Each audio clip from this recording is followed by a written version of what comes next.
নমস্কার বন্ধুরা, অজয় পাপিয়া রান্নাঘরে আপনাদের সবাইকে স্বাগত জানাই। বন্ধুরা দেখুন তো, এই জিনিসটাকে কি আপনারা চিনতে পারছেন?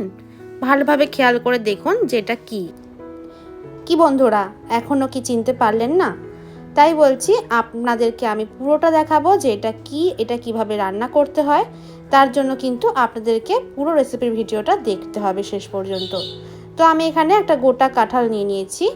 এই কাঁঠালটা কিন্তু একদমই পাকা, আর এটা আমাদের গাছেই হয়েছিল।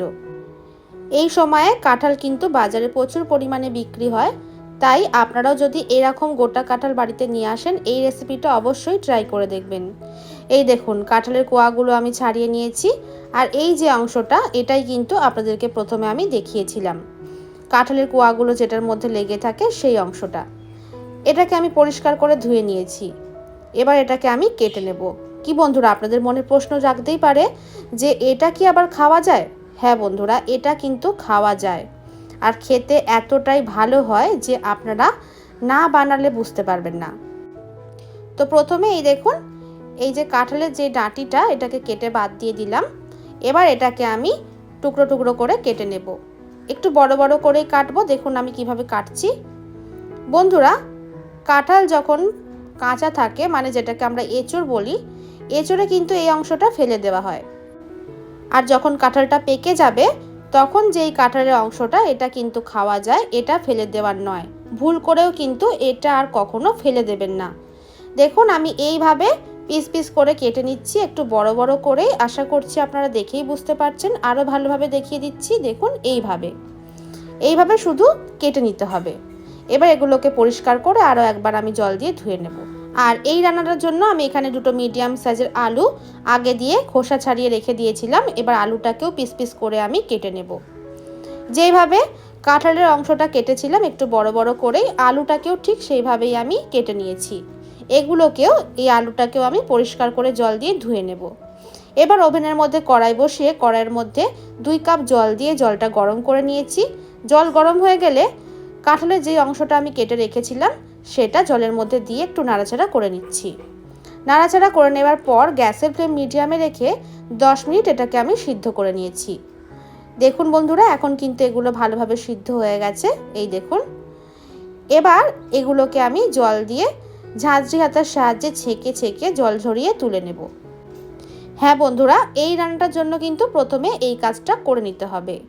এগুলো তুলে আমি রেখে দিচ্ছি। এবার কড়াইয়ের মধ্যে পরিমাণ মতো সর্ষের তেল দিয়ে দিলাম।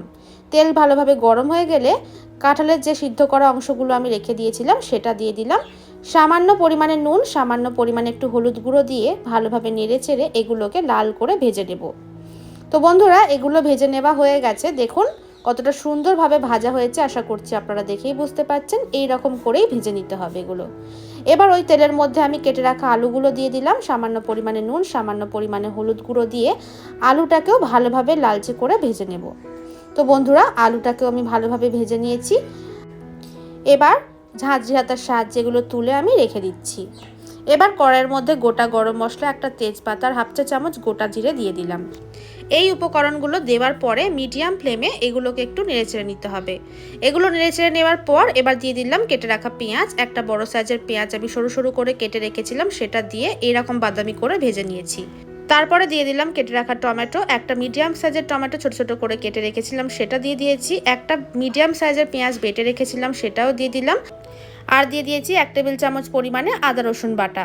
এগুলো দেওয়ার পর গ্যাসের ফ্লেম মিডিয়ামে রেখে একটু নেড়ে চেড়ে নেব, যাতে এর মধ্যে থেকে কাঁচা গন্ধ চলে যায়। তারপরে মশলা অ্যাড করে দিচ্ছি। হাফ চা চামচ হলুদ গুঁড়ো, 1 চা চামচ লঙ্কার গুঁড়ো, হাফ চা চামচ জিরের গুঁড়ো, হাফ চা চামচ ধনে গুঁড়ো, আর দিয়ে দিচ্ছি স্বাদ মতো নুন। সামান্য পরিমাণে জল দিয়ে এবার মশলাটাকে ভালোভাবে কষিয়ে নিতে হবে।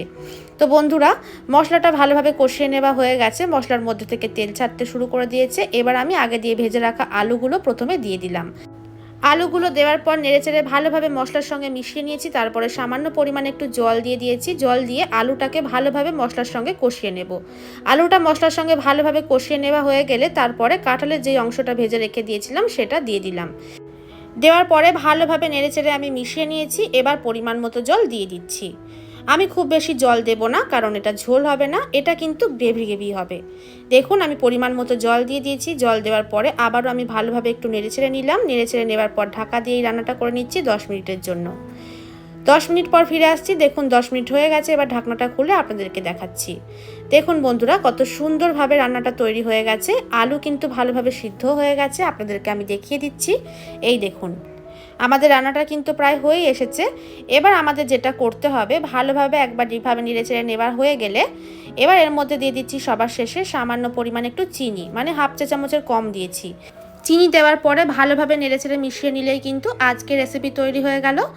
বন্ধুরা, একদমই নতুন একটা রেসিপি। আপনাদের কাছে অনুরোধ রইল, আপনারা অবশ্যই একবার হলেও বাড়িতে বানিয়ে খেয়ে দেখুন। এতটাই অসাধারণ খেতে হয় বন্ধুরা, আপনারা না খেলে বুঝতে পারবেন না। ভাতের সঙ্গে, লুচি, রুটি, পরোটার সঙ্গে খেতে দারুণ লাগে। আর হ্যাঁ, আপনারা কিন্তু ভাববেন না যে এটা কি খাওয়া যায়। হ্যাঁ বন্ধুরা, সত্যি এটা খাওয়া যায়। আমার তো খেতে খুবই ভালো লেগেছে। আপনাদেরকে আমি বারবার বলছি, আপনারাও অবশ্যই একবার এই জিনিসটা ফেলে না দিয়ে একবার রান্না করে খেয়ে দেখুন আর পরিবারের সবাইকে খাইয়ে দেখুন। দেখবেন যে আপনার প্রশংসার শেষ থাকবে না। তাহলে বন্ধুরা, আমার আজকের এই সহজ নতুন রেসিপিটি আপনাদের কাছে কেমন লাগলো অবশ্যই কমেন্ট করে আমাকে জানাতে ভুলবেন না। লাইক করবেন, বন্ধুদের সঙ্গে প্রচুর পরিমাণে শেয়ার করবেন, যাতে তারাও এই ভিডিওটা দেখে শিখতে পারে। আর হ্যাঁ, আমার চ্যানেল নতুন বন্ধু হয়ে থাকলে এরকমই আরও নতুন নতুন রেসিপির ভিডিও পাওয়ার জন্য এই চ্যানেলটিকে সাবস্ক্রাইব করতে কিন্তু একদমই ভুলবেন না। তাহলে আজ এই পর্যন্তই, ফিরে আসবো নতুন ভিডিও নিয়ে আবারও। ভালো থাকবেন, সুস্থ থাকবেন। ভিডিওটি শেষ পর্যন্ত দেখার জন্য অনেক অনেক ধন্যবাদ।